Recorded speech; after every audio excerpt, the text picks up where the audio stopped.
A step-by-step guide on how you can deposit money in Vantage. First, you will need to load up the app and make sure you are signed into your account. Next, you will press Profile found in the bottom right corner. From here, you should see Assets as long as you are on your live account here. And you want to click on Deposit. Once you click on Deposit, it's going to ask you for the amount which you want to deposit. The minimum is going to be 10 US dollars. So I'm just going to do the minimum. And also if you have any coupons, you can apply them right here. Next, you will click on Continue. Now from here, it's going to ask you for the payment method. You have all payment methods. You have credit card. Here you will see Apple Pay, debit or credit card, Google Pay, and Google Pay or Apple Pay combined.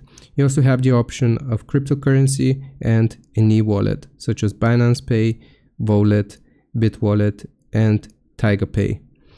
From here, you will simply choose the payment method which you want to use, and then you will type out, for example, if you're using your card, you will type out your card information, go through the prompts, and that is going to deposit money into your Vantage account. I hope this helps. Leave a like and sub. I'll see you next time.